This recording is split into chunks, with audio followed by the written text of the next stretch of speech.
Jim Davidson is absolutely furious, quite rightly, that people are being jailed in the UK for social media posts while Huw Edwards walks free. Watch. Well, guess what? Now, this move will shock nobody. He's pulled the mental health card, of course, claiming he was suffering with fragile mental health and how he had low self-esteem. You know why? He says he'd gone to Cardiff University rather than Oxford. What? What the fuck has that got to do with kiddie porn? Your mental health suffered because you got caught, probably. That's what your fucking mental health got done. What on earth were you doing? But let's get back to the fucking justice system in this country. Now, we have a system that you can see, right? You can go to jail for a bad tweet, but you can walk free if you pay for images of little children. It's a fucking disgrace, isn't it, really?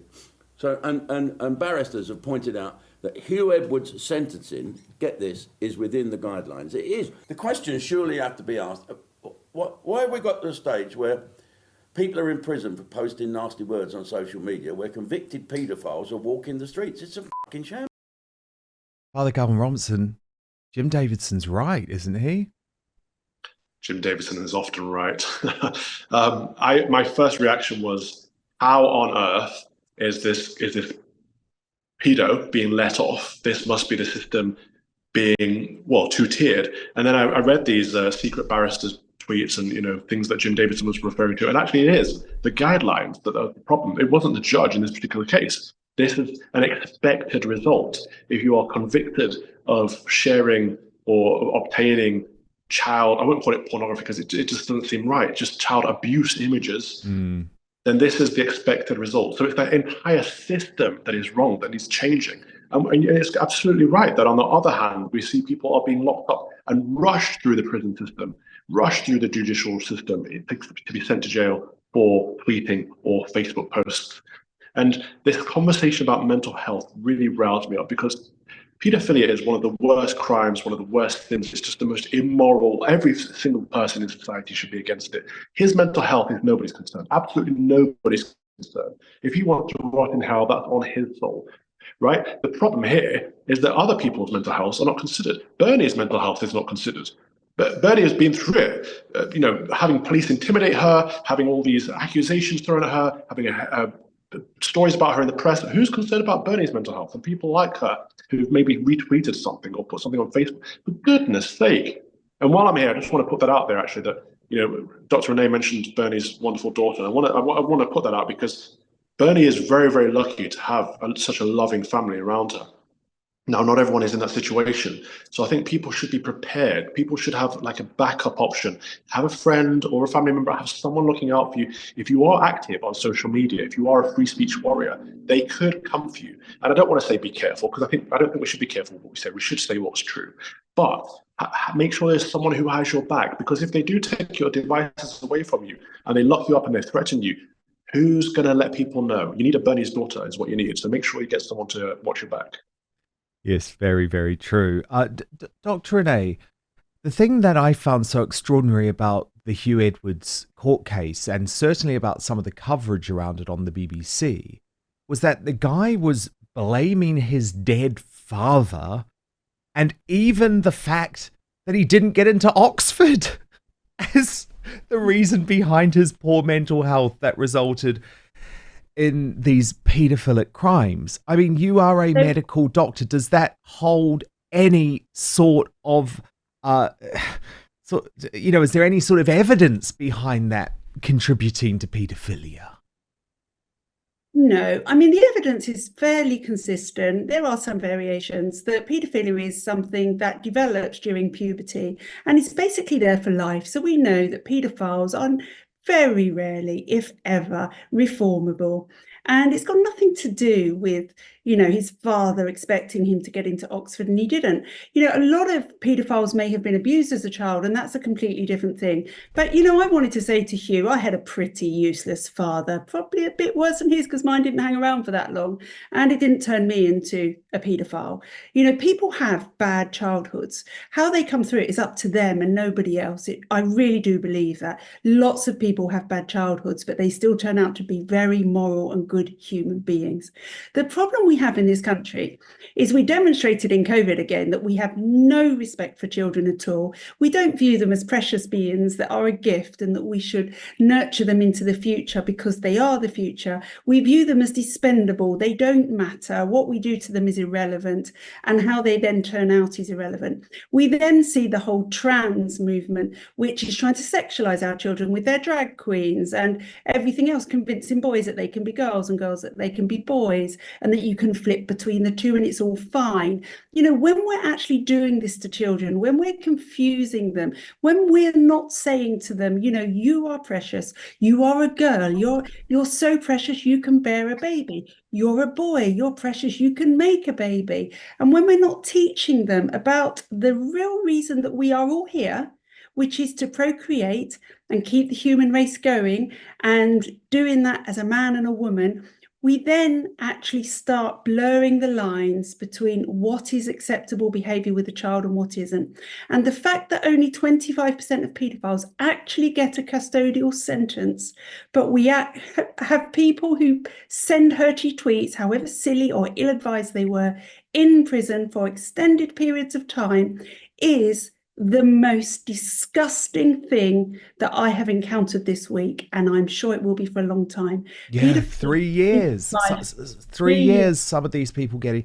And Alex, you're livid that Huw Edwards will not spend a day behind bars. It's just disgusting, isn't it? I think the British public are sick of the justice system in this country rewarding criminal behaviour, but people who have done barely anything wrong or have never even had a warning are sent straight to the slammer. What really, really wound me up was that politicians, when they want to change the justice system or force the justice system to be, let's say, less lenient, get up on podiums like Keir Starmer did, two-tier Keir, get up on a podium, demand the courts stay open and say, I'm holding these courts open for 24 hours a day, 7 days a week to lock these people up. But when it really comes to sick people like Huw Edwards, the system's lenient against them. I mean, the judge was concerned for his safety. To hell with his safety. I care about the safety of children and parents in this country, parents who are terrified to let their children even go to a sleepover. There is a real rotten core at our justice system. And it's not only because of legislation that's been passed by the uni party over the last 30 years, but it's a problem where we've got lefty lawyers constantly infiltrating the system, and that's only going to get worse with the new guidelines that the bar is putting out, saying that you must advance DEI in order to be in order to be a lawyer in the future. There's more to come. This is not over. But first, guys, you know this is the best time of year, and girls too. Football is back. We're talking Premier League in the UK and in the US. It's NFL Sundays and college football Saturdays. With that comes the glorious grind of fantasy football lineups, which is where You're in a Manager comes alive, setting the perfect fantasy roster, screaming at your TV and making last-minute waiver moves that either make you a hero or the guy everyone ridicules in the chat group. But listen, while you're over here making sure your fantasy team is dialed in, don't let your personal grooming become the guy that gets left off the bench. Because let's be honest, no one wants to fumble their grooming routine, and that's where Manscaped's Performance Package 5.0 Ultra comes in, acting as your all-in-one grooming playbook. From keeping things sharp down below with the Lawnmower 5.0 Ultra to take care of those rogue nose and ear hairs with the Weed Whacker 2.0, this is the lineup that will keep you looking and feeling like a champ on and off the field. It will help you feel clean, confident, and ready to dominate your fantasy league. The Lawnmower 5.0 Ultra Groin and Body Hair Trimmer is the franchise player of your grooming roster. With precise trimming capabilities, it's reliable, efficient, and gets the job done without fumbling. Whether it's for date night, a weekend tailgate, or just everyday grooming, this is the tool you want on your squad. No one wants a surprise ear or nose hair making a guest appearance on game day. The Weed Whacker 2.0 handles those details like a pro, keeping you neat and ready to go. No missed tackles in your grooming gang. The Performance Package 5.0 Ultra doesn't stop at grooming essentials. It also comes today with 2 free gifts. The Boxers 2.0 Midnight Bravo and the Shed 2.0 Toiletry Bag. Premium gear to ensure you're always ready for action, whether at home or on the road. So join the over 10 million men worldwide who trust Manscaped and get ready for kickoff by heading over to manscaped.com. Use the code Outspoken today at checkout for 20% off and free shipping, sorry. Trust me, you'll be drafting the real MVP of grooming this season. So let me repeat, www.manscaped.com, 20% off and free shipping with the code Outspoken. Stay on top of your grooming game and be ready for anything the season throws your way. And Bernie, look, I do agree that a lot of this was about the guidelines. I agree with Father Calvin on that. But this magistrate who refused to send Huw Edwards to jail, even for a day, was the same man who sent a slightly troubled young guy who accosted Christopher Whitty in a public park, made a bit of a silly social media video, but certainly didn't attack Christopher Whitty in any way. He sent him to prison for, I think it was 6 or 8 weeks. So we know that there are choices to be made. And it feels to me, Bernie, and I'll give you the final word on this today, but it feels to me that the choice is being made to attack a particular type of person. And usually that type of person is active on social media and criticizes and challenges the establishment narrative. Yeah, I think that is exactly right. And as Calvin said, it's fine when the liberals do it to have their truth, but everybody else is held to this far, far, far higher standard. And it's completely wrong. And what Renee says about children being precious is absolutely true.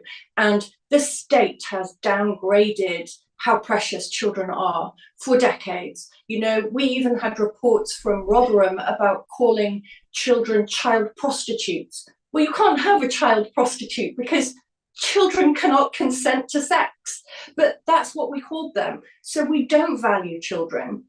And we only value liberal truth. And that means you end up with a situation where, as we've just seen recently, people speaking their mind, saying things that were a bit hurty, are treated far more seriously than crimes against children. Where were the victim impact statements of those children in Huw Edwards' trial? Oh, they didn't feature because children are not important. And I agree with everything that the panel have said. It's completely disgusting what's happening in the criminal justice system. Thank you so much for watching Dan Wootton Outspoken. Please do subscribe if you want lots more clips and interviews like that. Plus, if you want to watch our totally uncensored after show, then visit www.outspoken.live.